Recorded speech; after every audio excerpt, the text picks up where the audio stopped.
Ok, bueno, continuando entonces con nuestra temática, en la página 600 de este texto, vamos a, digamos, como a tratar de entender lo siguiente. La negación de Dios acaba convirtiéndose en la muerte del mismo hombre. O sea, entonces aquí, digamos, tenemos dos planteamientos, ¿no? La moderna muerte de Dios y que conlleva finalmente, o mejor dicho, la moderna negación de Dios y su consecuente muerte del hombre. Y dice Florensky, que es en la cita central, ¿no? Dios es aquella hipótesis que hay que reducir gradualmente y sin la cual, en el límite, hay que construir la cosmovisión. ¿Qué significa en concreto liberarse de Dios en la concepción del mundo? Significa convertir nuestra realidad en algo que puede caer bajo la manipulación de nuestra varita mágica.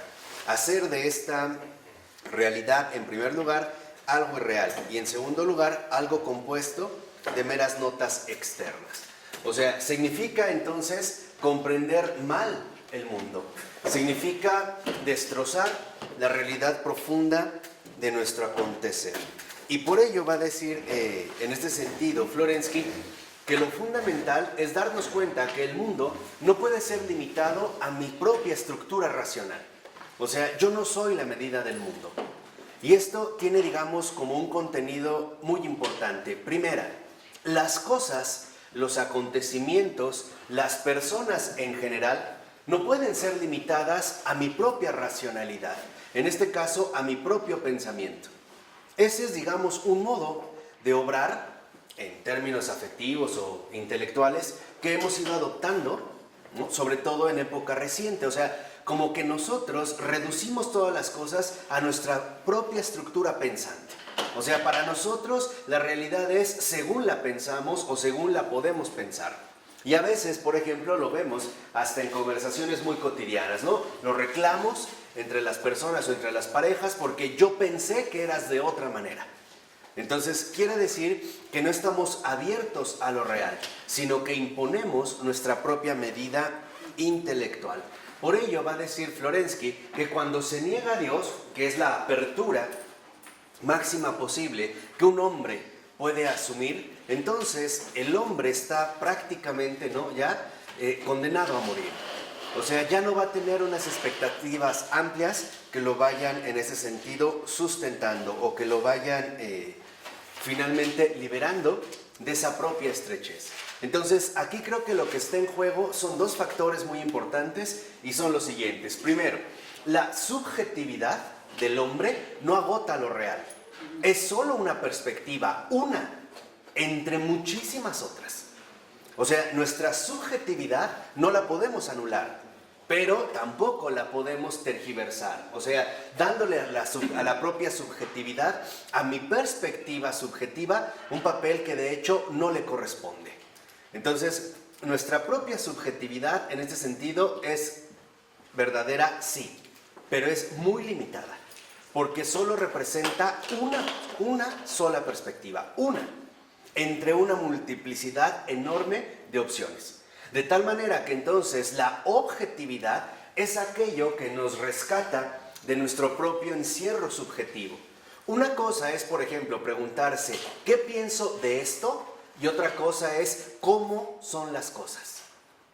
Se trata más bien, ¿no?, en este caso, de posturas completamente diferentes. O sea, una cosa es tomar mi propia postura subjetiva como lo único y definitivo.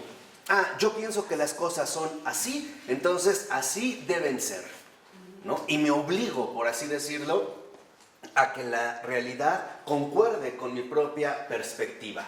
O bien empleamos, como ya nos ha enseñado el padre Pavel, empleamos la perspectiva invertida. ¿Qué es lo que hace la perspectiva invertida? Enriquece la subjetividad con muchísimas otras opciones que la realidad misma nos va dando. En pocas palabras, para pensar bien, primero tenemos que dejar que la realidad nos hable, entrar en un diálogo con lo real. Y lo determinante en un diálogo es escuchar, no imponer. Cuando dos personas quieren dialogar y empiezan a hablar, en realidad no están dialogando, están monologando. Y por eso no van a poder acceder a una auténtica comprensión. El diálogo solo empieza cuando escuchamos. Y después, sobre lo que he recibido, será pertinente o no mi respectiva, en este sentido, respuesta. Esto es fundamental. ¿Por qué? Porque la autonomía, entonces, precisamente, la autonomía justo lo que hace es privarnos de toda la inmensa riqueza que la real nos aporta. Acuérdense que la propia palabra autonomía significa ley propia, ¿no? Para mí las cosas son así y se acabó. Y entonces ya me cierro a otras posibilidades que podrían enriquecer incluso mi propia postura subjetiva.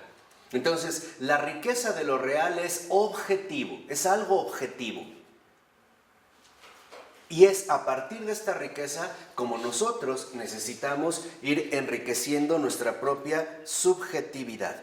Por ello, en este sentido, Florensky, lo vemos en la 601, a partir del segundo párrafo, Florensky, según su método propio de descubrir los estados espirituales por medio de las representaciones artísticas, y dicho sea de paso, no solo es el único ámbito en el cual se pueden descubrir estos estados espirituales.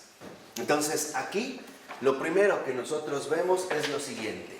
Primero, cuando nosotros hablamos de realidad, tenemos que darnos cuenta que en efecto nosotros estamos apelando a estados espirituales. Y podríamos decir en un primer momento, ¿por qué son estados espirituales? Porque no son subjetivos. Estos estados espirituales que no son subjetivos nos transmiten precisamente la realidad de las cosas.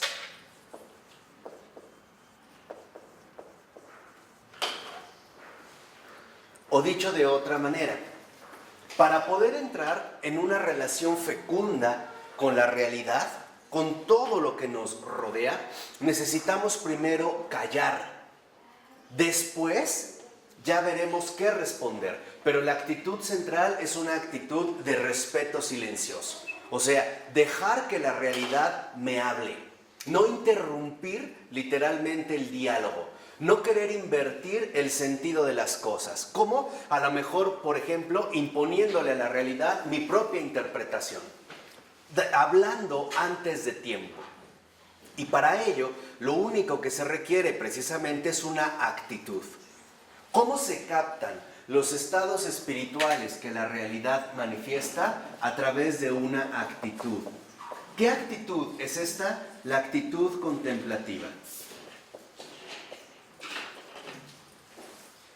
Y la actitud, precisamente, contemplativa, consiste en no adelantar las palabras, en no dejar que la interpretación vaya por delante, sino en ser receptivos.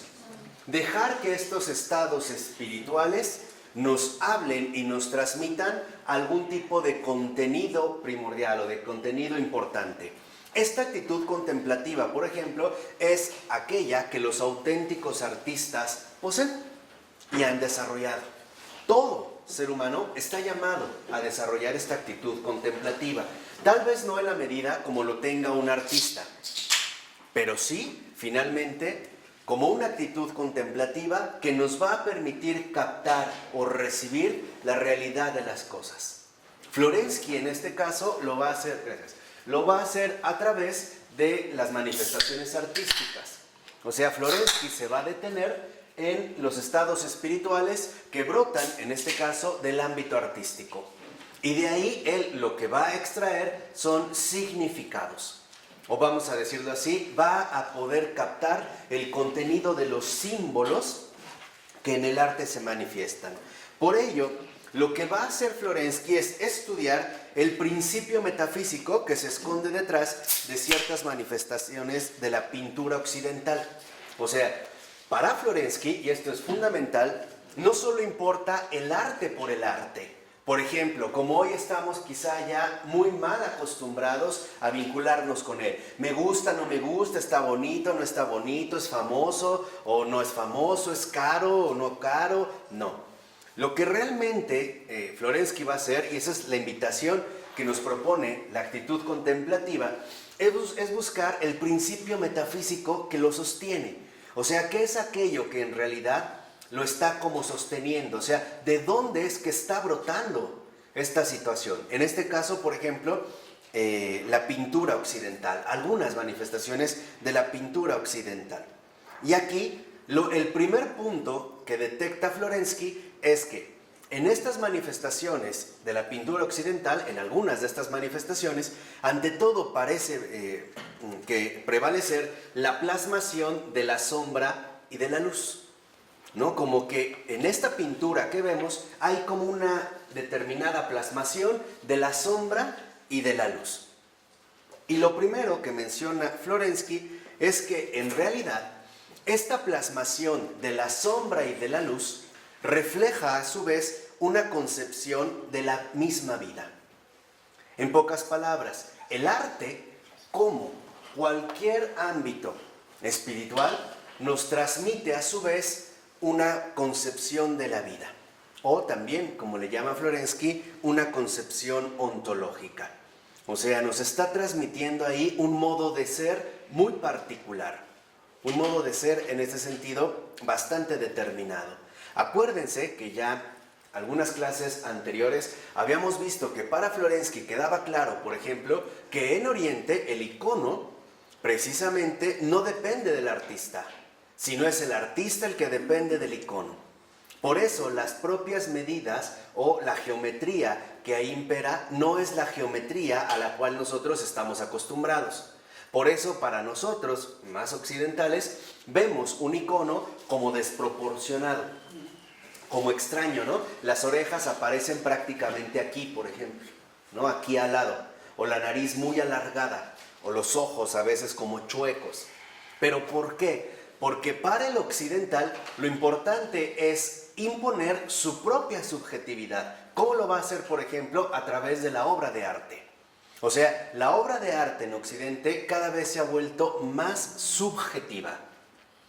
Ya no nos manifiesta un verdadero estado espiritual, o sea, ya no nos habla de la realidad, sino que tal parece solo nos transmite determinados estados subjetivos.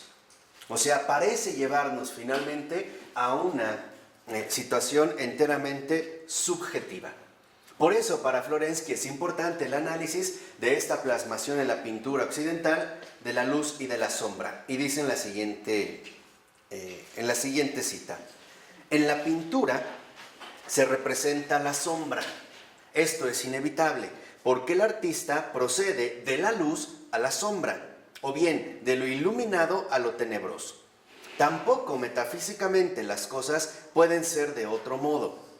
En la ontología, como en la percepción, omnis determinatio est negatio. O sea, todo lo que se va a determinar es a través de la negación, utilizando una vía negativa. Esto no, esto no, esto no, esto no.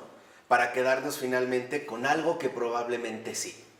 Quien utilizó, por ejemplo, esta vía negativa fue Dionisio Areopagita, que también es llamado el pseudo Dionisio. Si uno lee sus obras, veremos que él emplea la vía negativa, por ejemplo, diciendo: Dios no es tal cosa, Dios no es tal cosa, no es tal cosa. O sea, como que a través de la negación quitar, ¿no? Lo que resultaría accidental para tratar de encontrar finalmente lo insustancial. Y dice, dos renglones abajo, Florensky: el conocimiento es análisis, diferenciación, separación. Cuando conocemos una cosa, es como si recortásemos sus contornos del espacio circunstante, y no actúa diversamente el pintor. O sea, lo primero que anuncia Florensky es que la concepción de la vida que parece imperar en algunas manifestaciones artísticas de Occidente es excluyente y no incluyente. O sea, quita algo para poder resaltar algún solo aspecto. Y no, más bien, no va, por el contrario, de la sombra a la luz. O sea, incluyendo o iluminando todo lo que finalmente va apareciendo. ¿Por qué es importante, digamos, precisamente este comentario de Florensky?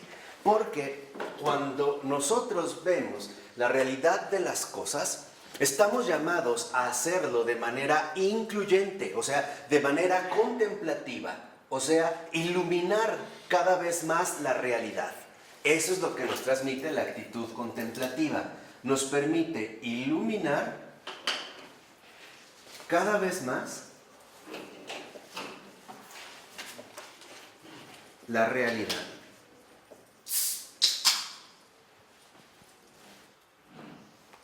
O sea, tener realmente una visión penetrante de las cosas, que capta no solo algunos aspectos, sino que capta la integridad o la totalidad de lo real. Esta actitud tal parece que en Occidente se ha perdido. Y no solo se ha perdido en el arte, se ha perdido en todos los ámbitos. Yo nada más les voy a poner 2 ejemplos para que vean lo que estoy diciendo. El primero es como más gráfico. Cuando vamos al cine, para que nuestra atención se concentre en la pantalla, apagan las luces. De tal manera que entonces la sombra pareciera que ahora nuestra atención solamente se tiene que dirigir a la ¿qué? A la pantalla. O sea, todo lo demás ya no se ve. Solo vamos a ver algo. ¿A costa de qué? De ensombrecer todo ¿qué? Lo demás. O sea, ya no voy a ver mi entorno, ya no voy a ver al que tengo al lado o atrás, sino que ahora mi atención solo se va a fijar en un punto. ¿De acuerdo? La actitud contemplativa haría justo lo contrario. No solo sería encender la pantalla, sería encenderlo absolutamente todo bajo una luminosidad que pondría al descubierto la realidad misma. No sé si esto queda claro, ¿no? Y lo vemos hoy, para que vean cómo es una actitud, una ontología, o sea, un principio metafísico. Por ejemplo, para la ciencia dominante, un ser humano lo ha reducido incluso a 21 pares de cromosomas, o a una mera cuestión que genética. O sea, ¿qué es lo que ha pasado en Occidente? Tal parece que la tendencia es una clara tendencia de empobrecimiento. Nos hemos vuelto demasiado analíticos, porque al analizarlo, ¿no? Como que partimos de la realidad y de esta realidad agarramos un segmento. Y de este segmento otro cacho, y de este cacho otro fragmento, y de este fragmento una partícula, y de esta partícula, o sea, vamos haciendo un efecto embudo. Vamos de lo general a lo extremadamente ¿qué? Particular. Y esto se ve, por ejemplo, también en la situación educativa. De hecho, esta es la actual pobreza educativa. Cuando en la Edad Media se instaura la universidad, es porque se supone que uno adquiría un saber universal. O sea, uno prácticamente adquiría un saber completo, total, universal. Por eso uno era universitario. Hoy no hay universitario que tenga esta cualidad. Al contrario, su especialización le hace perder de vista el conjunto del saber como sabiduría y únicamente se va a poder especializar en un solo aspecto de un ámbito cada vez mayor. Por ejemplo, en la medicina. Ciertos años de médico general o medicina general. Después, una especialidad. Después, dentro de esta especialidad, todavía va a venir una ultra especialización. Vamos a suponer, mi especialidad, soy médico cirujano general, después me especialicé en cardiología, pero de cardiología en la aorta. Pero a lo mejor de la aorta yo me especialicé en el lado derecho de la aorta, o sea, en realidad la actitud de Occidente no es contemplativa, es una actitud restrictiva. Nosotros vivimos una cultura del zoom. Perdemos de vista la totalidad y nos quedamos siempre en un detalle. Y solo iluminamos un pequeño aspecto de lo real. Eso es lo que está denunciando Florensky. Y él lo ve, por ejemplo, a través de algunas manifestaciones de la pintura en Occidente. En pocas palabras, tal parece que la postura occidental ante la vida no es una postura que abarca la totalidad, sino más bien es una postura reductiva que solo se queda, por ejemplo, en el análisis de un solo ¿qué? Aspecto. Y ya. Voy a poner otro caso. Hay quienes a lo mejor se dedican o se especializan en la filología, al estudio de las lenguas antiguas. pongamos, no sé, griego, latín o hebreo. Y hay quienes, o arameo, qué sé yo, pero hay quienes se van a superespecializar en una sola palabra. Y todo lo demás parece que en efecto queda perdido, queda finalmente en la sombra. Por eso es lo que dice Florensky. En lugar de ir de la sombra a la luz, vamos de la luz a la ¿qué? A la sombra. O sea, vamos empobreciendo finalmente la realidad misma. Hasta en las relaciones humanas hay quienes dicen de manera bastante ingenua, por no decir ridícula, que el secreto de las relaciones humanas, en especial de los matrimonios, es la sexualidad. Es ir de la luz, que es la complejidad enorme de las relaciones humanas, ensombrecerlo todo para solo pretender iluminar un solo ¿qué? Aspecto. Y este es una, digamos, de las desviaciones terribles que nos ha conducido, en último término, a la decadencia de Occidente. O sea, la ultra especialización en Occidente nos ha empobrecido porque va en sentido inverso de la auténtica actitud contemplativa. La actitud contemplativa que nos conduce a iluminar cada vez más la realidad, ¿no? Versus, ¿a qué se opone esto? Al empobrecimiento.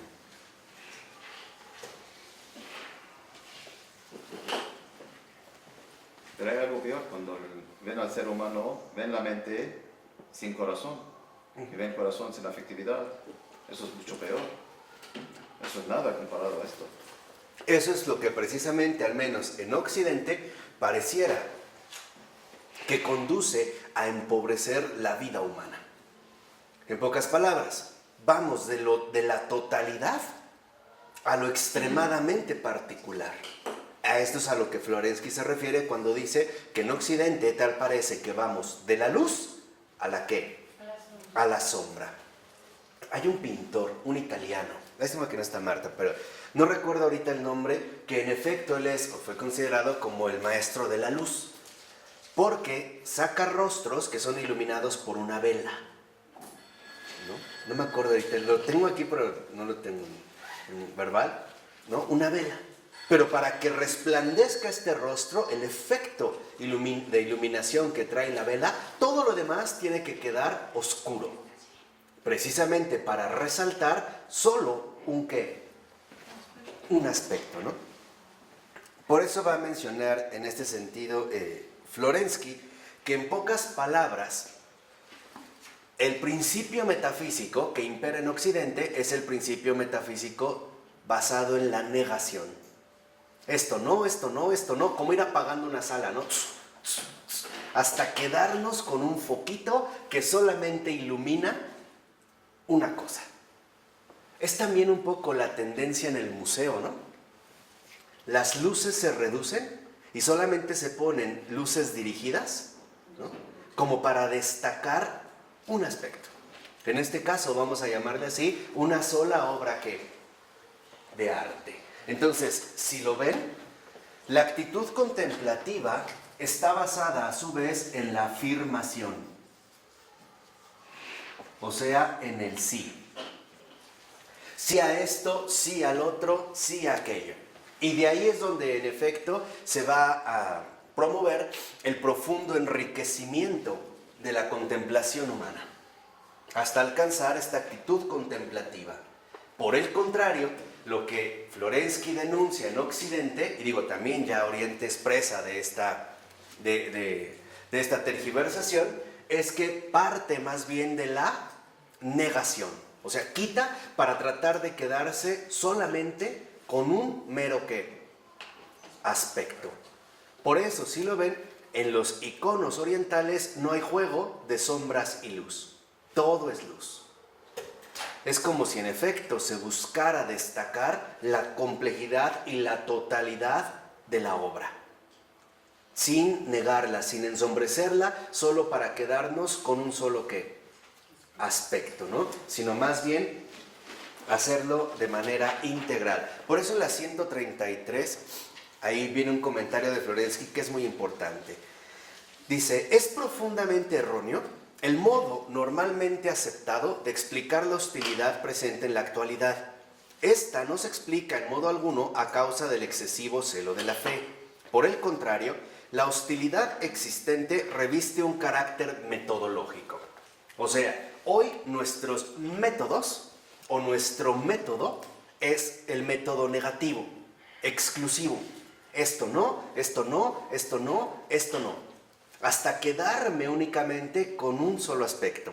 Y dice, no está determinada por el contenido de la religión condenada o de la confesión a la que la cultura se opone, sino por su mismo método de conocimiento. O sea, el método de conocimiento en Occidente es el método de conocimiento de la negación, en lugar de partir de la ¿qué? Aquí nada más yo les quiero poner un contraste que nos puede ayudar mucho.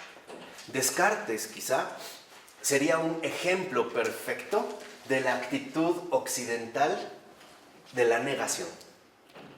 Descartes comienza en su metafísica, por ejemplo, en su propuesta metafísica, por negarlo absolutamente ¿qué? Todo, ¿no? No vamos a tomar en cuenta nada, para llegar a un resultado que a él le parece muy sorprendente, a una certeza autoevidente, clara y distinta, que es el pienso, luego existo. Vamos a decirlo así. Es como si Descartes apagara las luces del mundo entero para descubrir la sola lucecita de la razón. Y ya, está feliz. Y de ahí quiere hacer otra vez, ¿no? Iluminar todas las cosas, pero a partir de esta lucecita. En Descartes es como si él encontró su velita de la razón y cree que porque se acerca y se ilumina algo, ya la razón lo ilumina todo. Mentira. Descartes es como una lámpara. Solo ilumina lo que apunta, pero deja todo lo demás ¿qué? En tinieblas. Newman justamente asumió la postura inversa. Newman sigue la actitud contemplativa y él lo resumió en una frase extraordinaria. Newman decía, más que dudar de todo, hay que comenzar por creerlo todo. Ahí está. Newman es el mejor crítico, o mejor dicho, el que de manera más sofisticada, bella y hermosa ha refutado a Descartes. ¿Por qué? Porque Newman no refuta a Descartes a partir de una argumentación, sino a partir de un principio metafísico completamente distinto. Claro. Verdadero. O sea, mientras Descartes comienza diciendo no a todo, Newman comienza diciéndole sí a todo. O sea, ya de entrada, por ejemplo, en el método de Newman, lo que prevalece es una afirmación. Vemos que en Newman la realidad no se ensombrece, sino que más bien se va iluminando cada vez de manera extraordinaria. Y aquí es donde todavía, para darle más a Descartes de una vez y ya encarrerados, es donde vemos lo siguiente. Por ejemplo, Newman se dio cuenta que lo que llamamos una idea no es, como pensaba Descartes, algo así como una especie de ente aislado y como encapsulado, ¿no? en esta cosa que piensa o cogito. Newman más bien vio que una idea es el resultado de todo un desarrollo histórico que involucra muchísimos factores, tanto a favor como en ¿qué? Como en contra. En pocas palabras, para Newman, una sola idea no se agota en una presentación o en una descripción, sino que más bien lo que se va haciendo es ir profundizando en esta idea a través de avances, retrocesos, refutaciones, pero que finalmente van como iluminando el estado espiritual de esta misma realidad. Por eso, para Newman, lo fundamental era apelar a la categoría de desarrollo. El desarrollo como el incremento gradual de nuestra propia comprensión. Por eso va a decir Newman que la revelación no se puede entender de una vez y ya. Se requiere finalmente tiempo. Hay un proceso donde la idea que ahí se ha encarnado necesita irse desplegando y desarrollando, ¿no?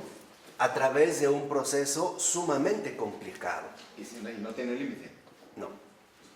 Por eso va a decir Newman, en pocas palabras, que una idea no es algo limitado, sino algo ilimitado en su propio florecimiento, desarrollo y por lo tanto gestación. Aquí vemos finalmente, ¿no? Dos posturas completamente ¿qué? Contrarias, o sea, dos posturas completamente diferentes. A esto es justo a lo que Florensky se va a oponer, a este principio metafísico que parte de la negación. O sea que de antemano nosotros ya eliminamos cualquier otra posibilidad. Y por lo tanto, para Newman, para Florensky, nos vamos quedando en tinieblas. Él lo que considera es que se tiene que hacer justo que lo contrario. En lugar de ir apagando las luces en un pasillo para quedarnos con una cosa, más bien es ir prendiendo todas las luces hasta que todo quede sumamente iluminado. Esa es la actitud contemplativa. ¿De acuerdo? ¿Cómo puedo saber en dónde estoy en mi vida?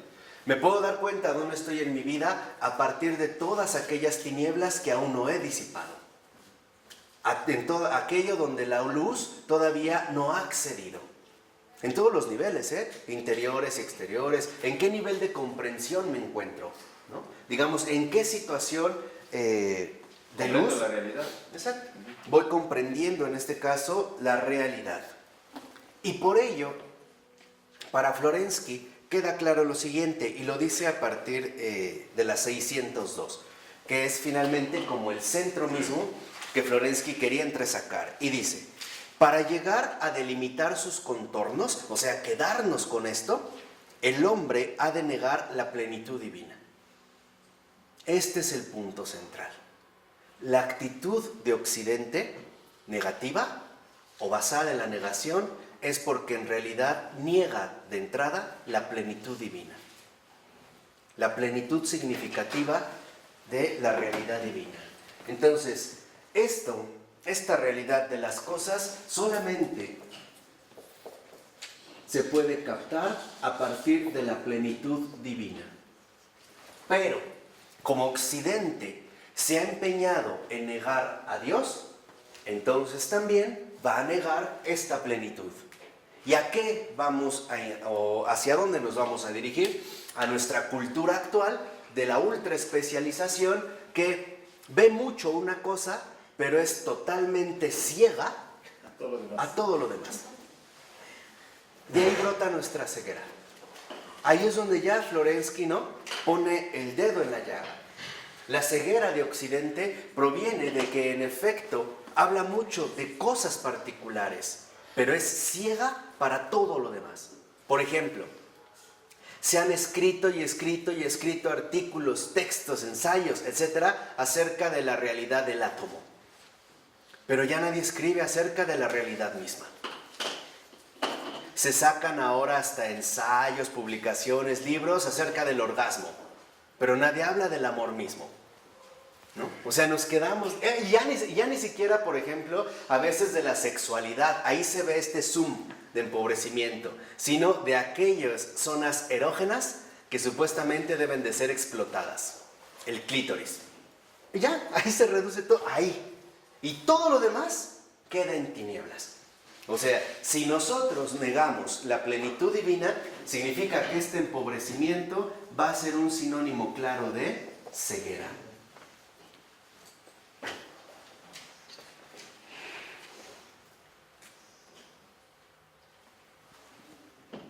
De hecho, esta es la ceguera contra la cual Occidente debe sobreponerse, hacia la cual debe sobreponerse. Por eso, por el contrario, va a decir Florensky en el segundo renglón, que Florensky contrapone al proceder de la luz a la tiniebla el proceso de la pintura del icono, que quiere reflejar el mismo proceso ontológico de la creación divina, de la tiniebla a la luz. Y dice Florensky, el pintor de iconos procede de lo tenebroso a lo luminoso, de la oscuridad a la luz. O sea, es el paso de las tinieblas a la luz. Esta es, en este sentido, la plenitud divina. El paso de las tinieblas a la luz.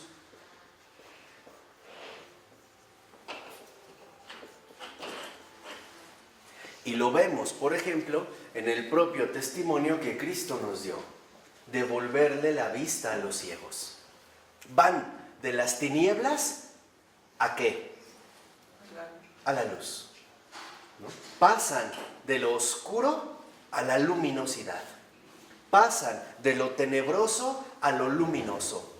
Pasan de lo humano a lo divino. Esa es la perspectiva del icono. Por ello, no es casual que los grandes pintores de iconos orientales, por ejemplo, en gran medida hayan sido grandes ascetas. La mayoría de ellos ayuna y ora fuertemente.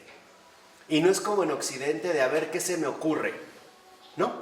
Sino lo que buscan es, en una verdadera actitud contemplativa, que la luz vaya emergiendo para que ilumine sus ¿qué? Sus propias tinieblas. Y entonces la luz vaya emergiendo en el mismo icono. Para ello se tiene finalmente, ¿no?, que llevar la ascética mayor, la eliminación del ego, del yo mismo. Y dice, las figuras del icono son pintadas efectivamente a partir de una mancha oscura sobre el fondo dorado, con sucesivas delimitaciones de las formas a través de la iluminación, que procede gradualmente de los colores más oscuros a los más claros. En Occidente, cuando alguien va a pintar, hace justo lo contrario. Comienza por lo blanco, ¿no? En este caso, el lienzo es blanco y después le va poniendo sombra, le va poniendo color, o sea, va tapando la luz. En Oriente es todo lo contrario. Es un fondo dorado. ¿Por qué es dorado? ¿Alguien sabe?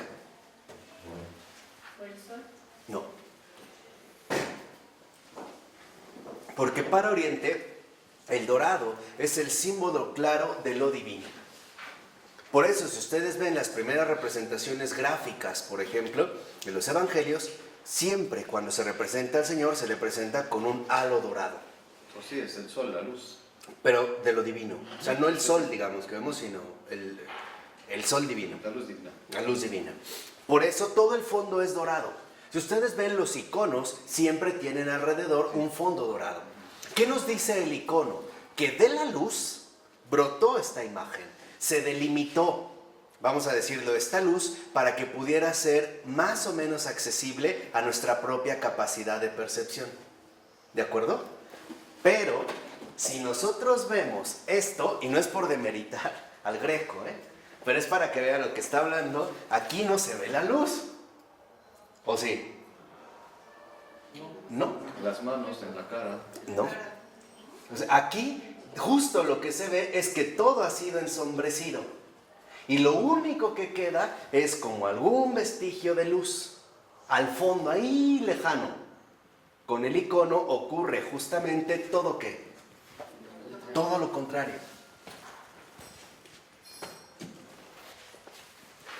¿Por qué me detenía en esto que mencionaba Florensky?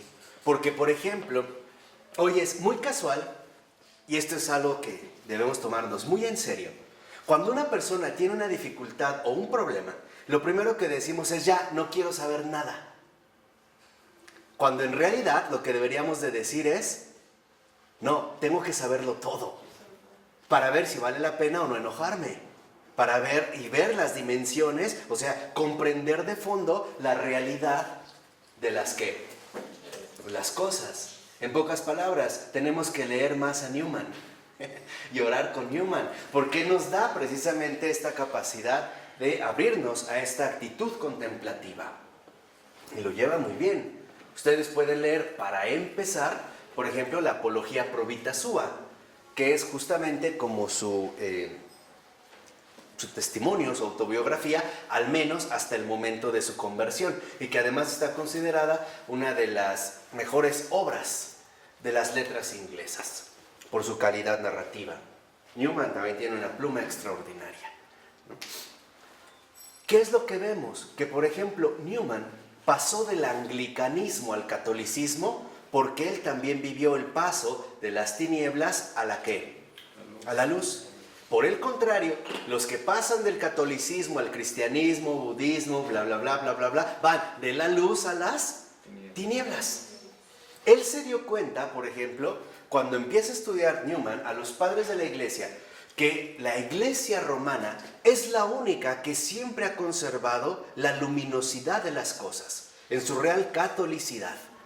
En cambio, el anglicanismo lo que empezó es a recortar las cosas para quedarse finalmente con el Prayer Book, que es una serie de pretextos también, ¿no? Pero es una serie de proposiciones en las cuales se pretende mantener, digamos, el esqueleto de toda la realidad anglicana. ¿Y por qué de fondo Newman deja la iglesia anglicana? Por una simple razón. Porque se ha dado cuenta que la iglesia anglicana no ha sido fiel a la luz, sino que más bien la iglesia anglicana se ha visto engullida por las tinieblas. Y él lo dice, en conciencia yo no podía permanecer ahí, porque yo sí buscaba la luz. Y cuando la encontré o cuando la volví a reencontrar, porque él no es que haya sido católico antes, él fue anglicano desde pequeño, entonces va a decir, a pesar del dolor de mi corazón, me mantuve fiel a la verdad. Entonces aquí Newman lo que dice es, yo no traicioné a la iglesia anglicana, yo fui fiel a la luz, yo fui fiel a la verdad. Y no fue algo sencillo, fue un proceso también que en el caso de Newman se llevó cierto tiempo. Este paso precisamente que ahora va de las tinieblas ¿a qué? A la luz. Por ello también nosotros vemos cómo la especialización occidental finalmente enriquece o empobrece. Empobrece, exacto, porque solamente nos vamos a concentrar en un aspecto. Es como aquellos, a mí me llama mucho la atención, que de repente son guías de un museo y ante una pintura te hablan de un detallito de la pintura.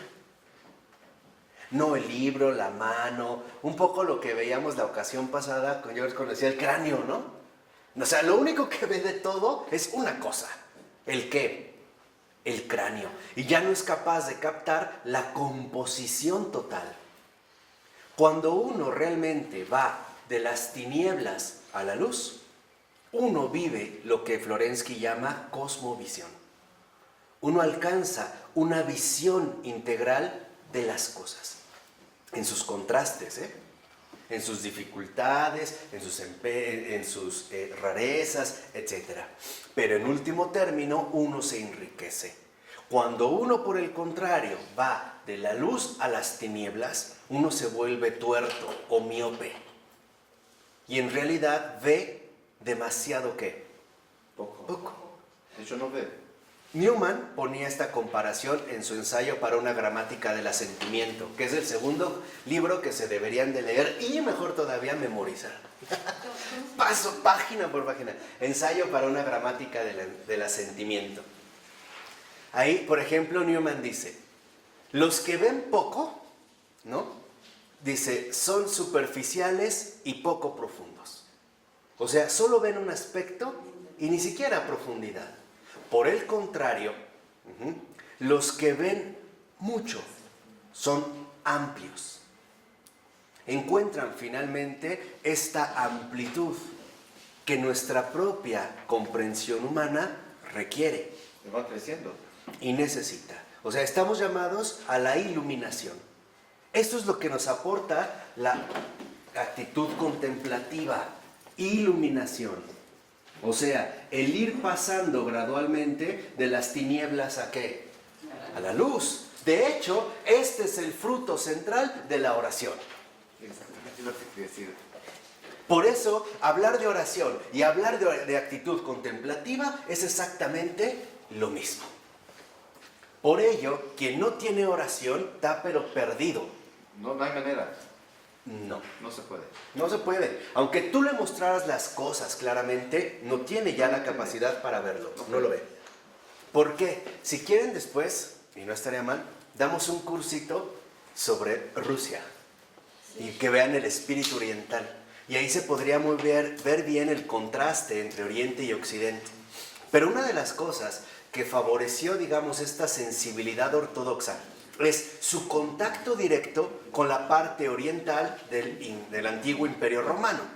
En este caso, vamos a decirlo así, hacia Constantinopla, donde ahí ya se habían dado manifestaciones artísticas que los sensibilizaron muchísimo más, por ejemplo, a la exposición de la luz. Y no como en Occidente, donde en efecto, por la crisis de la caída del Imperio Romano, en este sentido, la parte occidental va a atravesar un proceso histórico donde no hay ni siquiera esta exposición a la luz, sino parece que todo es consumido por una determinada barbarie. Y esto es lo que denuncia, por ejemplo, Agustín en La Ciudad de Dios, otro libro que deberían de memorizar. Todo, esto es lo que va a exponer.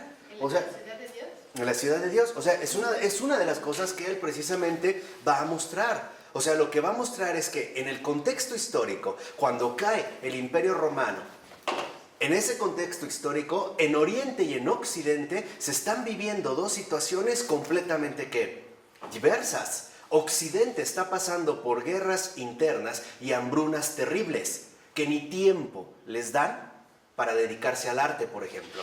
Cosa que en Constantinopla no ocurre, porque todavía no ha ingresado este momento históricamente complicado para ellos. Ellos pudieron, por así decirlo, todavía conservar los esplendores del arte que ya se empezaban a gestar. Estos palacios orientales sumamente iluminados.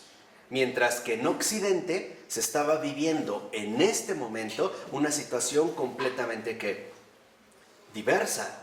Esto provocó, en síntesis, que entre orientales y occidentales se produjera una sensibilidad distinta al respecto.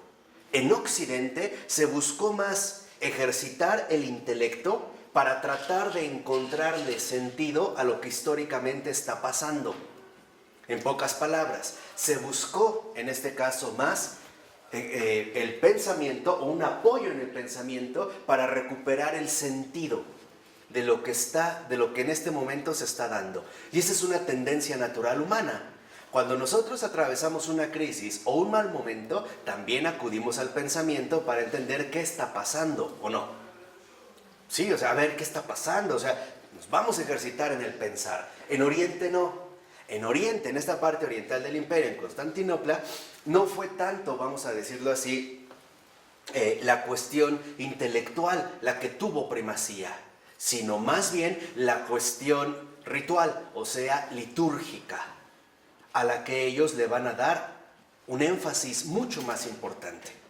De ahí que, por ejemplo, en Oriente, el desarrollo de la teología como tal no se diera, no como un sistema, no como una justificación intelectual de lo que se está dando, sino más bien la liturgia asume precisamente el papel de toda una cosmovisión que se manifiesta precisamente al pasar de las tinieblas ¿a qué? A la luz. Las dos posturas son correctas. O sea, en Occidente, digamos, el énfasis fue como más especulativo. ¿Por qué? Porque había que entender las razones de lo que se está viviendo. Y el que, digamos, pone el ejemplo de ello es Agustín. Lo que Agustín va a tratar de entender y va a mostrar que la propia razón puede alcanzar la luz necesaria para comprender lo que se gesta o lo que se está dando, y lo hace en La Ciudad de Dios, es comprender la caída del propio Imperio Romano.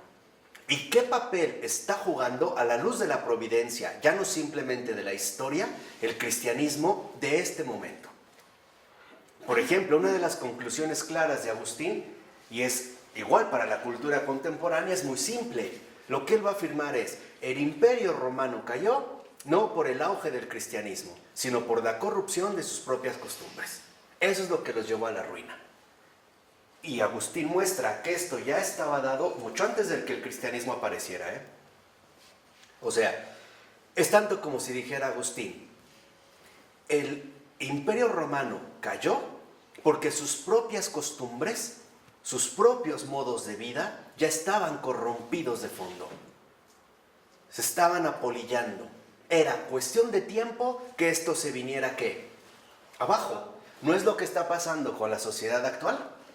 ¿No es lo que muchos importantes literatos del siglo XIX y del siglo XX precisamente insistieron una y otra vez? ¿No es lo que un Nikolai Gogol, extraordinario escritor ruso del XIX, precisamente delató a partir de un relatito pequeño llamado La Avenida Nevsky? Donde él precisamente en este juego de la sombra y de la luz dice, en una avenida, piensen que en el siglo XIX todavía no son las grandes avenidas como hoy las conocemos. Todavía hay caballos, todavía hay tierra, no hay pavimentación. Pero ya se empezaba a dar el fenómeno actual que hoy vivimos. Fíjense, por eso, bueno, Gogol es de mis escritores rusos favoritos, pero él en este relatito pequeñitito, lo que muestra es muy simple. En estas avenidas no son más que los momentos oportunos para el despliegue de la hipocresía. Él dice, tú puedes ver pasar gente muy arreglada, pero no sabes lo que realmente está escondiendo. Puede ser, él dice, un ladrón, por ejemplo, pero que va arreglado de tal manera que parece que es un gran caballero. O sea, la apariencia que ahora supuestamente en las avenidas, la avenida Nevsky, recuerden que en el siglo XIX San Petersburgo es la capital del Imperio Ruso, ¿no? Pretende manifestarlos. Y yo a veces lo veo en estas ciudades actuales, ¿no? Sobre todo en las grandes avenidas, o como hoy les llaman, peatonales, ¿no? Tú ves gente pasar y venir, pero en realidad no sabes lo que hay detrás de este disfraz, ¿no? Por ejemplo, él pone un caso de un joven que ve a una mujer espléndidamente vestida y se enamora, porque va a pasar la avenida. Él decide seguirla para declararle su amor. Pero finalmente, cuando llega a su destino, descubre que esta mujer es una prostituta. Y es tal su decepción que se suicida. Ahí, digamos, está finalmente en una forma literaria. Pero hoy también vivimos en este mundo de las continuas decepciones, entre otros casos. ¿Cómo? ¿Hoy? Sí, por ejemplo, podemos conocer en algún lugar a una persona que viste de cierta manera o se comporta de cierta manera, como las circunstancias se lo exigen. Pero muchas veces, en realidad, no sabemos ni con quién nos estamos metiendo. O sea, nos vamos por ahí. Y lo más sorprendente es que Gogol descubrió todavía dos cosas fundamentales. Primera, que estas avenidas, estos escenarios de hipocresía, cambian en la noche y en el día. Ahí está, vayan siguiendo el hilo que les dije. Ahí está el cambio, el paso entre la luz y la ¿qué? Y la sombra. Y él termina diciendo que en la noche estas avenidas se transforman en el escenario de lo diabólico. Tal cual, ¿eh? Tal cual. O sea, en el escenario donde triunfa la ilusión y el engaño. Donde aparecen estos seres que, debido a la poca luz que hay, pueden incluso aparentar ser lo que ¿qué? Lo que no son. Lo que no son. Travestis, etcétera, etcétera, etcétera, ¿no? Ahí lo vemos. Y estamos hablando de hace más de 150 años. ¿Por qué Gogol puede acceder a algo así? Por la actitud contemplativa. O tiene otro cuentito que se llama La nariz. Lean de él, aparte se van a divertir bastante. Las novelas de San Petersburgo, son cuentitos. Y en La nariz es un hombre que de repente se despierta y al estar desayunando se da cuenta que no tiene nariz. Así empieza el relato, ¿eh? Así se llama La nariz. Entonces, no tiene nariz. Pero le dice a su esposa y su esposa le dice, ay, de seguro la perdiste en tu borrachera de anoche. No sabes ni dónde lo dejaste. Ahí, este tipo de reacciones, Gogol empieza a poner al descubierto lo ridículo de las reacciones humanas. O sea, en lugar de preocuparte por algo sustancial, ella se lo echa la culpa a la borrachera. Y él no, pero lo que a él le preocupa, fíjense, no es el haber quedado desfigurado, el ya no tener apariencia de humano, sino qué van a decir sus amistades. Dice, es que hoy tengo una cena. Bien, tengo una cena, ¿no? Es ¿cómo voy a ir? O sea, le preocupa finalmente la etiqueta social. Dice, voy a llegar con un pañuelo. No, pero al comer me lo tengo que quitar. Entonces, ¿qué voy a...? Y se pone a buscar a su nariz, ahí por San Petersburgo, y de repente ve que la nariz es algo así como un diplomático importante, ¿no? Trae su trajecito, se mete a su oficina, se entrevista con su nariz, ¿no? La nariz le responde, yo le juro que en mi vida lo he visto, yo no lo conozco. O sea, si uno lo ve, ahí por ejemplo Gogol es extraordinario porque también nos vuelve a mostrar cómo, en lugar de preocuparnos por las cosas importantes, nos dejamos llevar por los aspectos incidentales de la existencia misma. Otra vez, vamos de la luz a la ¿qué? A la tiniebla. Justo lo que busca hacer Gogol es que vayamos de la tiniebla a la ¿qué? A la luz. ¿Gogol se escribe Gogol Gogol. o Gogli? No, Gogol. Gogol. Así, G-O, acento, G-O-L. Nikolai Vasilievich Gogol. Y acaban de publicar ahorita, tendrá poquitito, en español, una compilación de unas cartas a sus amigos. Y ahí se ve a un Gogol, de verdad, un director de almas. En serio, los consejos que le dan, sí, a sus amigos. Y murió joven. Al final de su vida decían que murió loco porque ya tenía alucinaciones, se la pasaba persignando todo, pegaba agua bendita, quería quemar sus libros. Y ahí vemos cómo también, me parece, lo mismo que en su momento, aunque tiempo después, Vladimir Solovyov, yo creo que sí tuvo ataques demoníacos muy serios por la enorme misión que estaban realizando. Y ahí quedó. Pero sí es fundamental entonces que nosotros volvamos nuevamente a captar estos estados espirituales. O sea, que volvamos finalmente a desarrollar la actitud contemplativa. Porque esta actitud contemplativa es la que nos va a permitir a nosotros alcanzar cada vez más una mayor ¿qué? Iluminación, ¿no? Un autor contemporáneo llamado Michel Tournier, un francés, también está como desarrollando esta actitud contemplativa.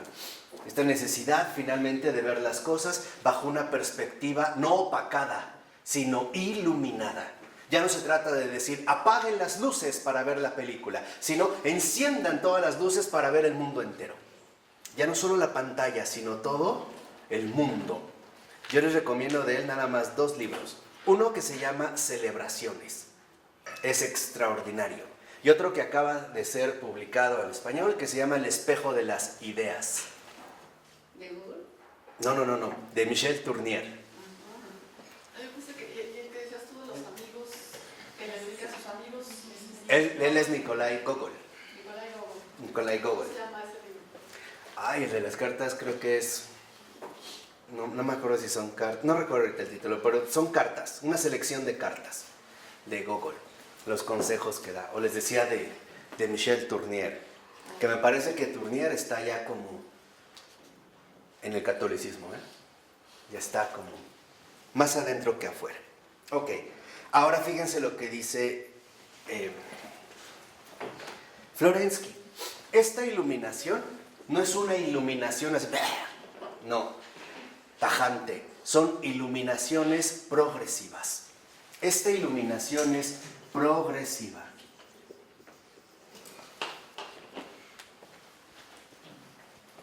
De hecho, esta iluminación progresiva se da a partir de las 4 coordenadas de la contemplación.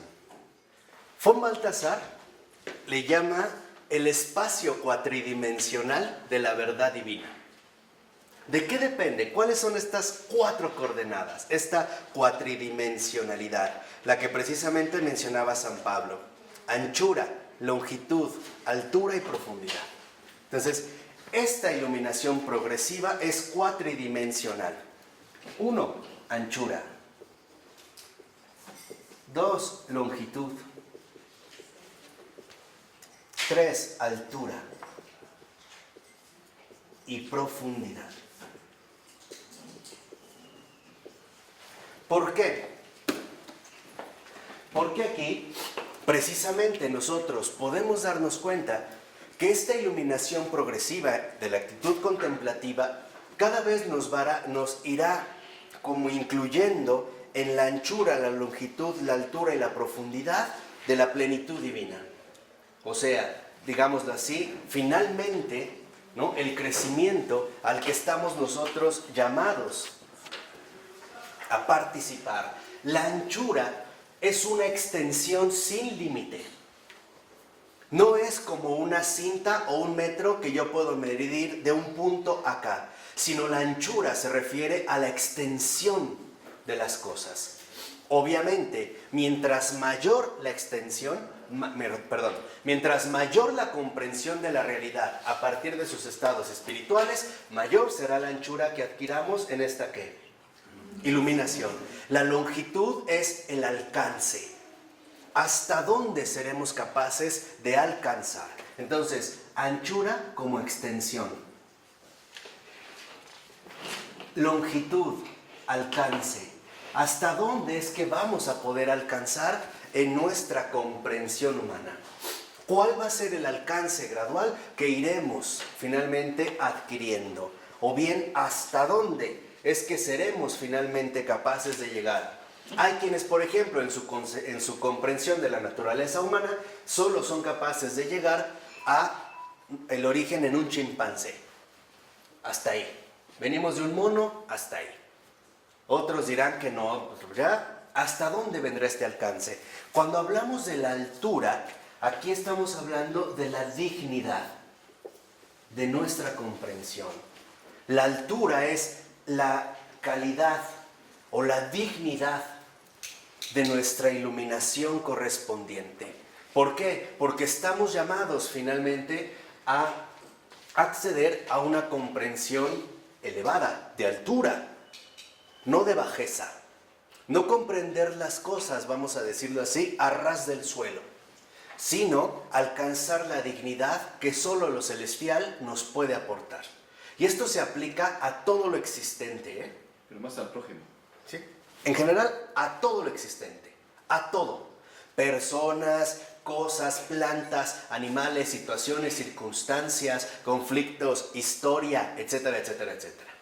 Y la profundidad, si ya tenemos extensión, alcance, dignidad, la profundidad se va a dirigir, en este caso entonces, a nuestra capacidad también humana, ¿no?, de poder finalmente comulgar con la verdad. Humildad. O sea, ¿hasta dónde es que realmente nuestra comunión con la verdad se va a ir gestando poco a poco? Entonces, la profundidad es ya comunión o arraigo en la verdad. O sea, echar raíces en la verdad misma de las cosas. Caminar en esto. Para caminar en esto, nosotros finalmente necesitamos comenzar por una afirmación. Un sí a esa plenitud divina que me llevará de las tinieblas a la luz. A ir finalmente creciendo a la luz de la verdad. Esa es la iluminación. O sea, nuestra iluminación es el crecimiento a la luz de la verdad.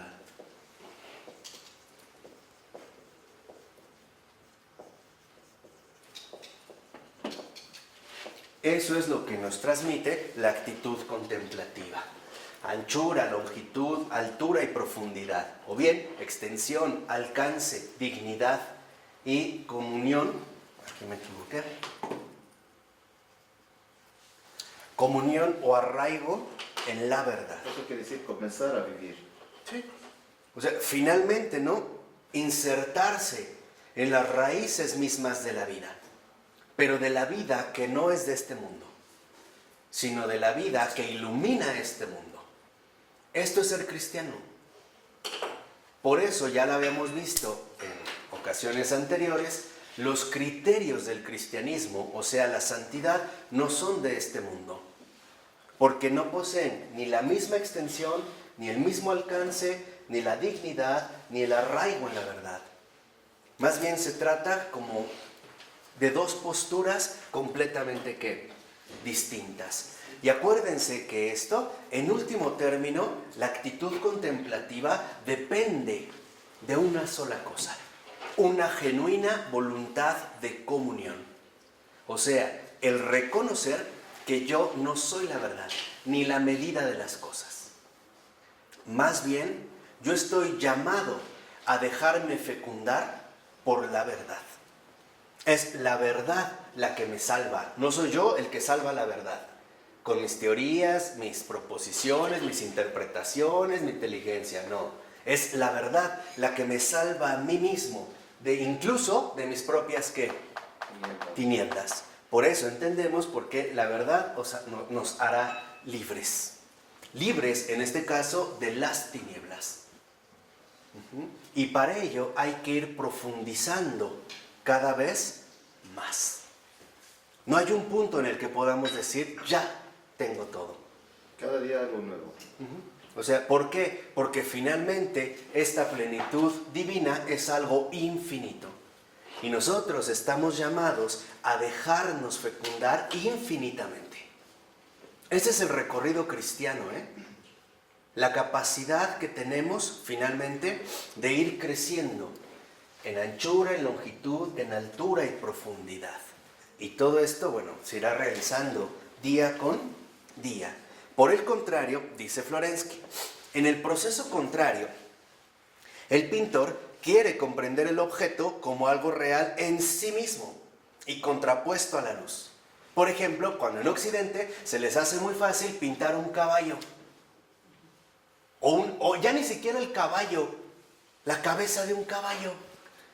Ahí se ve esta parte, ¿no? O sea, ya como si la cabeza del caballo pudiera decírmelo absolutamente todo de lo que es un caballo. Yo creo que por eso en Occidente es tan fácil hacer estas, ¿cómo se llaman estas figuras mexicanas que luego hacen exhibición sobre Reforma?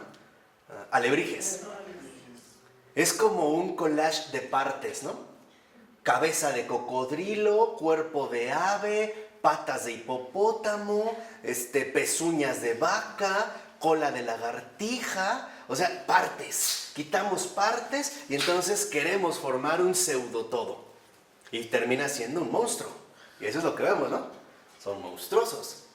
Y aquí, o sea, como que pareciera que en Occidente el pintor quisiera solamente captar una parte. Y dice, el objeto, mediante su lucha contra la luz, es decir, mediante las sombras, gracias a las sombras, se presenta al espectador como realidad. La luz, según la concepción de los pintores, es tan solo la ocasión de la autopresentación de las cosas. Es decir, mediante la sombra, el pintor quiere dar una ilusión de realidad. Y aquí es donde viene una de las afirmaciones más fuertes de Florensky.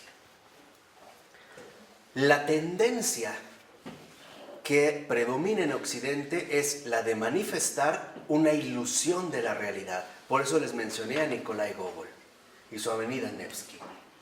O sea, es finalmente pasar, ¿no?, de la luz a las tinieblas, generando una determinada ilusión óptica que nos presenta algo irreal como si fuera algo que verdadero. En esta situación, precisamente tenemos que distinguir dos cosas. La luz nos permite ver la conexión interior de todas las cosas, desde dentro, en su profundidad, o sea, en su verdadera dimensión espiritual. La sombra lo que hace es una separación exterior. Entonces hay que tener muy claro la conexión interior de la separación exterior. La separación exterior precisamente lo que me hace es caer o ser presa de este ilusionismo irreal que pretenden mostrarme o presentarme. Hoy, por ejemplo, en Occidente está clarísimo cómo se juega muchísimo con la luz y la sombra, donde lo que se pretende es que la sombra termine imponiendo su propio engaño o su falsa perspectiva de las cosas, o sea, el triunfo del ilusionismo. ¿Qué se hace con el Photoshop? ¿No es quitar la luz, o sea, la verdad de las cosas para meterle sombras? Quitarle donde hay, ponerle donde no hay, estirarle aquí, ponerle allá. Entonces, ¿qué es lo que finalmente nos ofrecen? Un engaño. ¿Pero por qué? Porque esta fantasía, estos fantasmas, ya la habíamos visto también en un momento, provienen a través de que no domina la luz, sino que dominan las ¿qué? Las tinieblas, las sombras. Ese es el principio metafísico del que hemos estado hablando desde el principio de esta clase. Y lo vemos en todo. Por ejemplo, en los antros, ¿por qué hay tan poca luz? ¿Por qué en los bares hay tan poca luz? ¿Por qué en los prostíbulos hay tan poca luz? No es casual. Porque Tiene que haber un efecto de ilusión. O sea, que no se vean las cosas, sino más bien que imperen las sombras y con ello el engaño. Por eso en el antro la veían preciosísima, guapísimo. Al otro día amanecieron en su casa y dicen, ¿pero qué eres tú? ¿En qué momento, no? Algo pasó. Por ello, no es casual que aquí lo que precisamente ¿no? va mencionando Florensky es que es importante retomar el camino verdadero, que va de las tinieblas a la luz. La desviación ilumina otro aspecto del camino. Y esto es lo que lo va enriqueciendo. Eso es lo que nos hace crecer en extensión, alcance, dignidad o arraigo a la verdad. Y es mucho salir de la subjetividad a irte a la objetividad. Claro, que es justo lo que planteábamos. ¿Cuándo estamos hablando de ese tema? Claro. Aquí, por ejemplo, si no uno... estar inmerso en uno mismo. En mis propias tinieblas, sino salir. Por ejemplo, cuando uno lee a San Juan de la Cruz, lo primero que uno debe entender es que San Juan de la Cruz está escribiendo en un contexto muy particular, con un lenguaje muy particular. Que si hoy lo queremos leer de la misma manera, no se entiende. ¿Por qué? Porque la noche oscura de San Juan de la Cruz no es más que la noche oscura de los propios sentidos y afectos humanos. O sea, es la interrupción total de la propia subjetividad humana. No es, como pensamos a veces equivocadamente, que la noche oscura de San Juan de la Cruz es el sufrimiento y la desolación honda. No es eso. De lo que está hablando San Juan de la Cruz es muy sencillo. En la noche oscura, lo que necesitamos es la noche. O sea, apagar la primacía o las ilusiones o la luz que manda nuestro sentido, nuestros pensamientos, nuestros afectos, o sea, nuestra propia condición humana. Esa es la noche. ¿Por qué es oscura? Va a decir San Juan de la Cruz. Porque al estar tan apegados en carne propia a nuestra propia subjetividad, cuando no le empezamos a hacer caso, pareciera que en efecto todo es completamente ¿qué? Oscuro. Y uno es así. Si uno empieza realmente la oración, va a llegar un momento en el que uno dice, es que ya no siento nada, ya no siento esto, ya no tengo esto, ya no tengo aquello. Esa es la oscuridad de la que habla San Juan de la Cruz. Pero, va a decir San Juan de la Cruz, pero en esta noche oscura lo que se trata es que las tinieblas de nosotros se vean dominadas, vencidas por la luz de Cristo.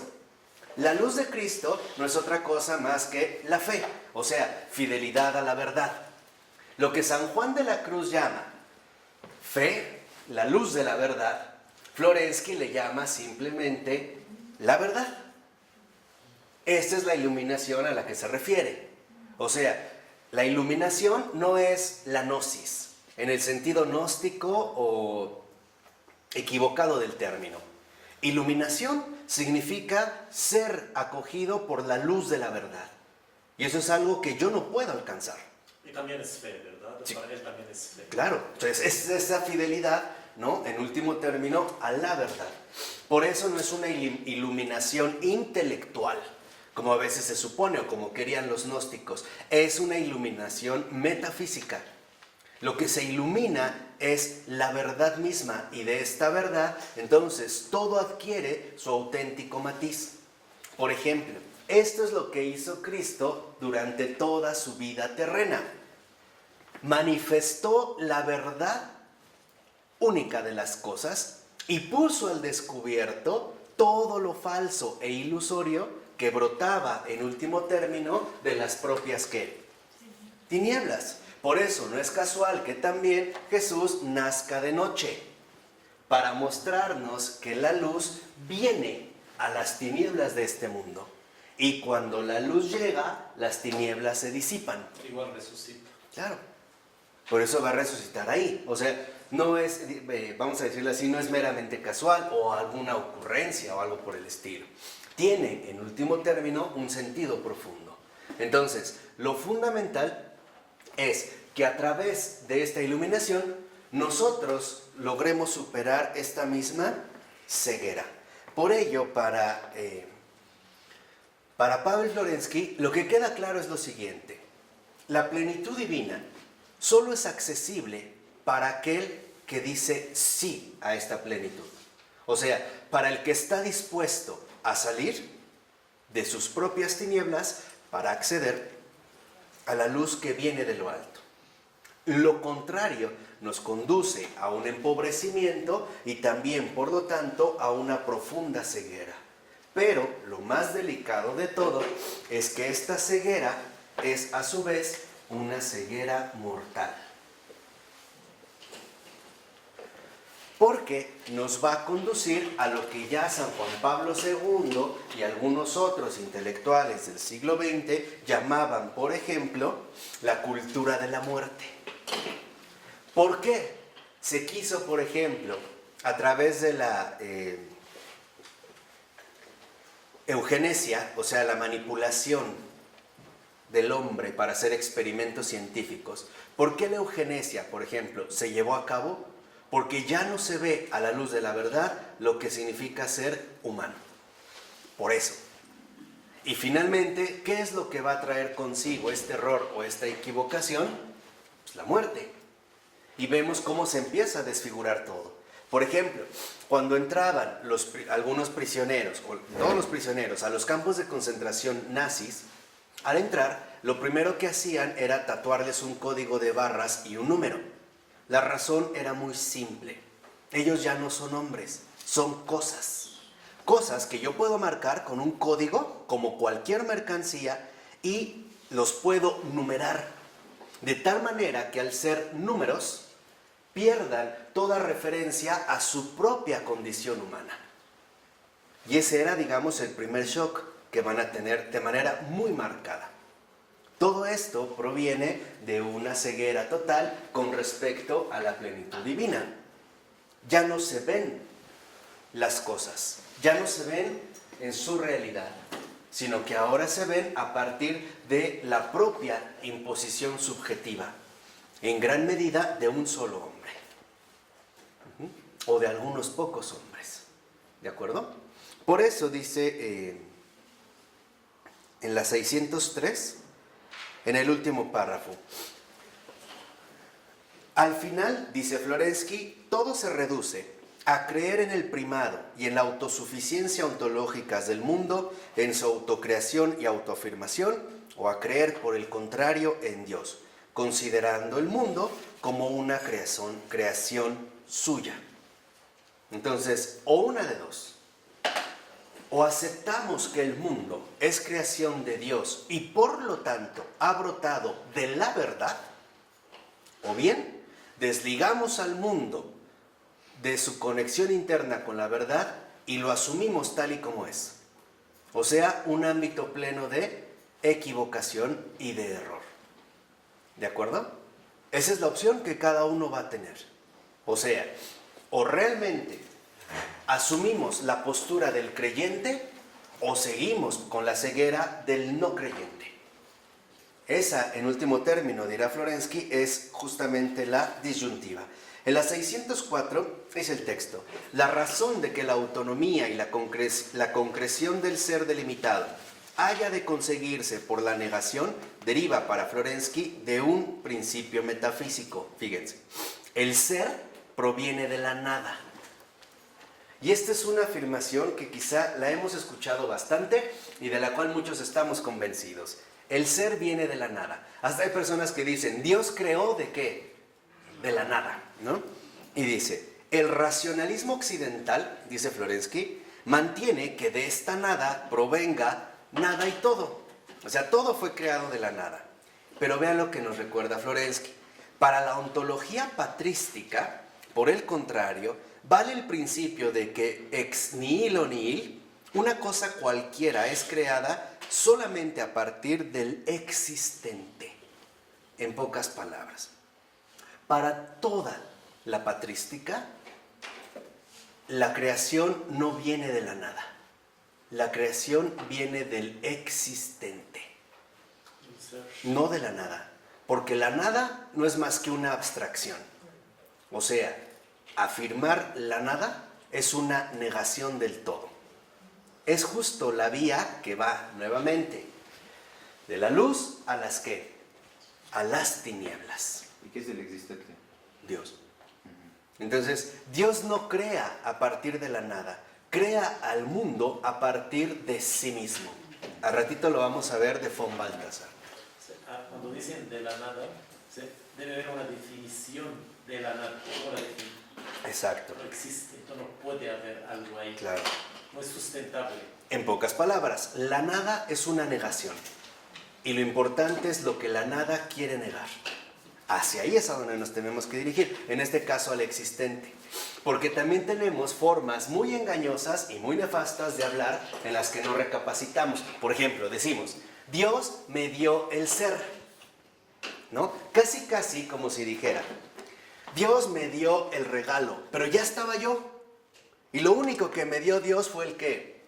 El ser. No, Dios no me dio el ser, Dios me hizo. Dios me creó, así de sencillo.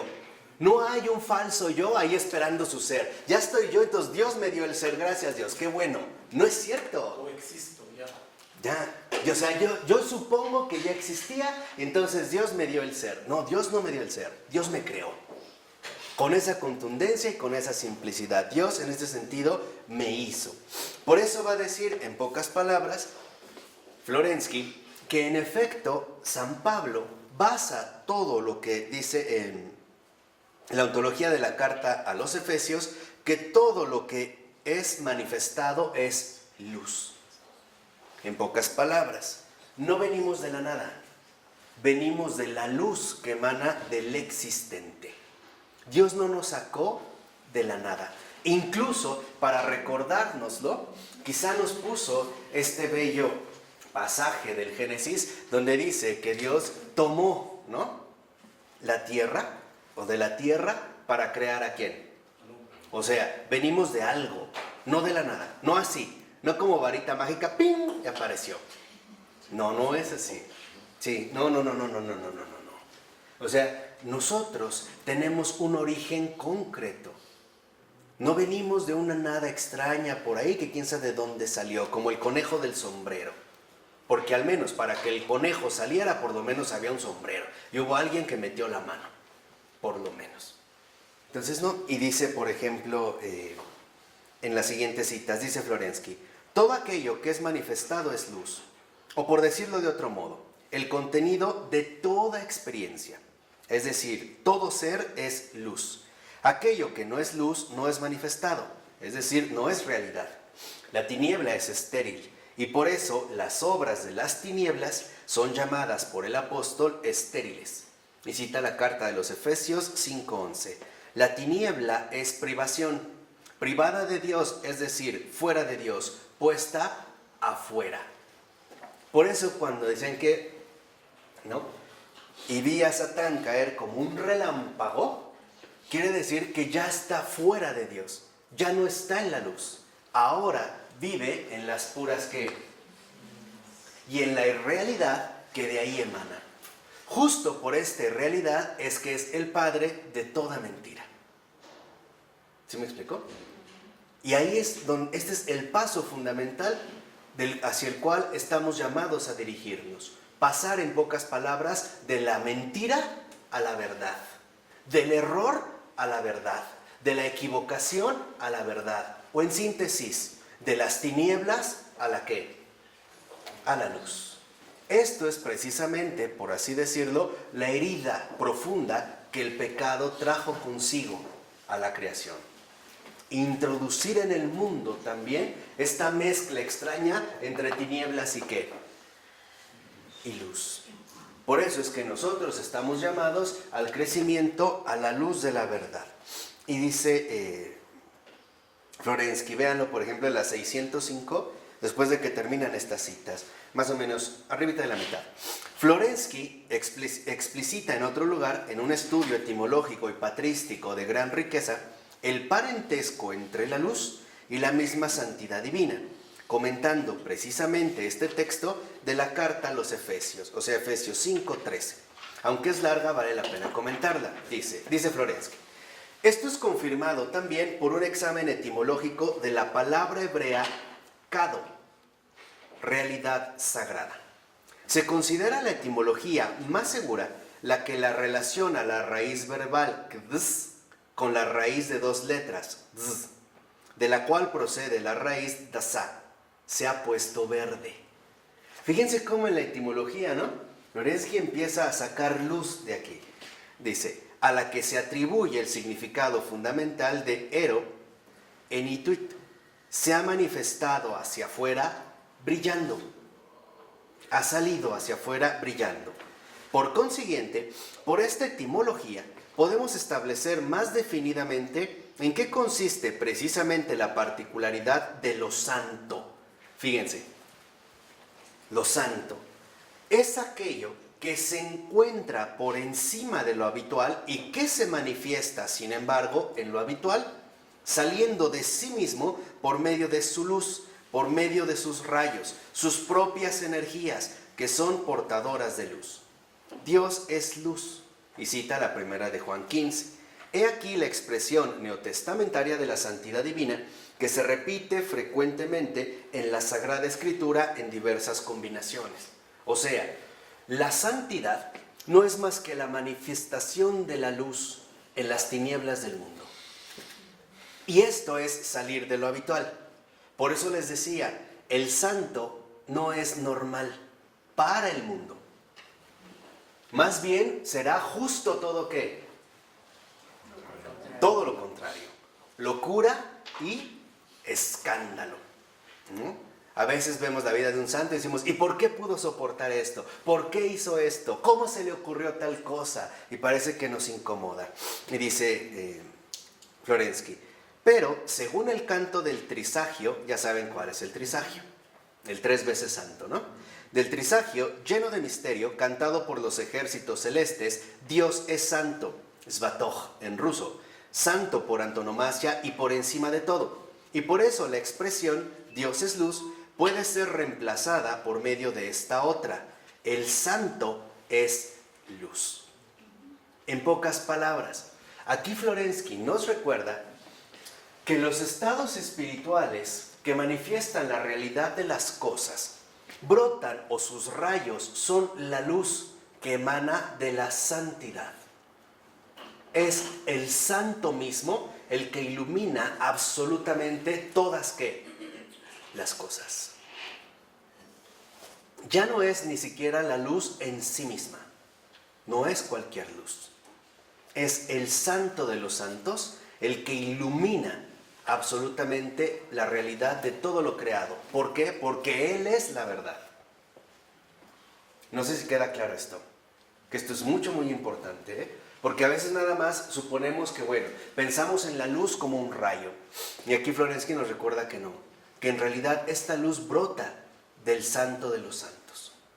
Por eso cuando el Señor nos dijo, ustedes son la luz del mundo, es lo mismo que si nos dijera, ustedes son los enviados del santo de los santos.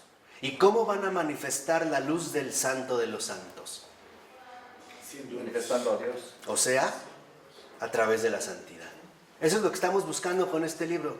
Si no, fue un fracaso. Es esto. Por eso le hemos dedicado horas y horas y horas y horas a esto. Tanto en clase como fuera de clase, ¿no? La preparación de todo ello. Dice a continuación, se trata de un juicio que es casi analítico, porque luz y santo son dos palabras de la misma raíz, al menos en las lenguas eslavas. Y ahí lo menciona en la primera, ¿no? Luz, svet, santo, svatov. Y dice en la siguiente, por ejemplo, en la 606, más o menos, no sé, después lo pueden leer con calma este comentario, yo solo quiero destacar lo fundamental, como unos 8 o 10 renglones de que ha empezado, dice Florensky, la luz es aquello que se comunica con el objeto invisible de la fe, haciéndose visible para la contemplación de la fe. Lo santo es la luz invisible. O sea, en pocas palabras, la actitud contemplativa, esta iluminación, no es otra cosa más que la luz de la fe. que es también de lo que hablaba San Juan de la Cruz. En este comentario yo no me puedo detener tanto porque sería muy minucioso, pero creo que ya ustedes están preparados para leerlo y releerlo y asimilarlo por cuenta propia. Pero es fundamental que ahora se den cuenta que cuando se habla de luz, debemos entender que esta luz, a su vez, emana de la santidad. El santo de los santos, el 3 veces santo, es el sol. Su luz no es más que la santidad que toca la tierra, y no solo la toca, la fecunda. O sea, la santidad es la luz que llega a la tierra desde el cielo.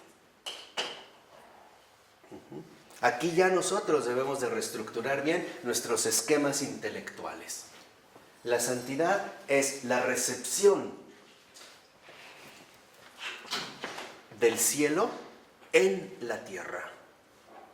Esa es la santidad.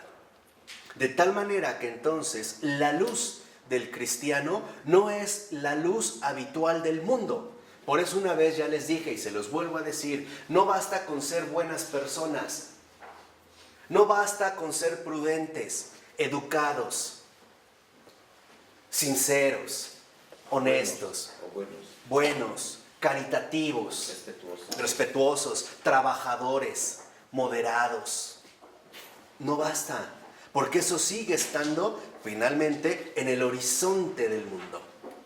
La santidad, ya lo vimos, es la victoria sobre los criterios de este mundo. Por eso el mundo, cuando se manifiesta la santidad, no tiene palabras para poder definirla y solo va a recurrir a 2 recursos. O es un idiota o es un estúpido o un loco. Lean El idiota de Dostoyevsky. ¿El idiota de qué? De Dostoyevsky, esta novela extraordinaria del príncipe Mishkin, si mal no recuerdo, ¿no? Desde ahí se ve, desde que va en el tren.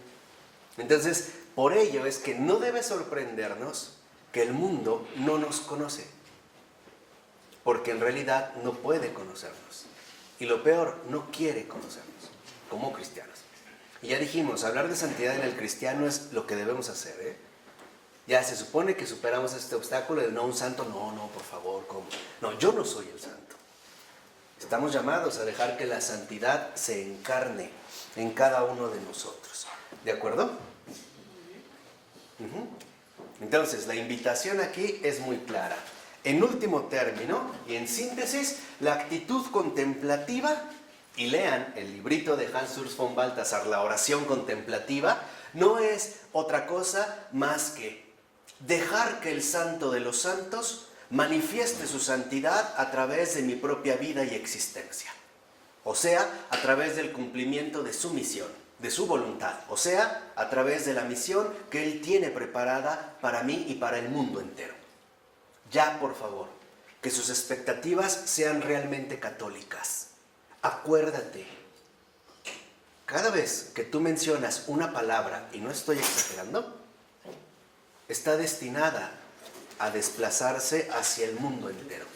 Una acción, un pensamiento, un afecto. Cualquier cosa. Cualquier cosa. Pero algo es un hecho, ¿eh? Cuando la santidad se vuelve a manifestar en el mundo tiembla. El mundo se sacude. Porque entonces se sabe que Dios va a actuar de manera determinante, de manera tajante. ¿El cosmos? No, el cosmos se alegra. El cosmos en realidad lo que hace es, aquí sí, como decía Pitágoras, yo creo que tenía una intuición similar. Ahí sí se vibra una alabanza cósmica. La música de las esferas y de los planetas resuena como un canto lleno de esperanza hacia el Creador. Saber que en pocas palabras Dios existe, es bueno y sigue trabajando día con día, hasta que Dios sea todo en todos. ¿De acuerdo? En nombre del Padre, del Hijo y del Espíritu Santo. Amén.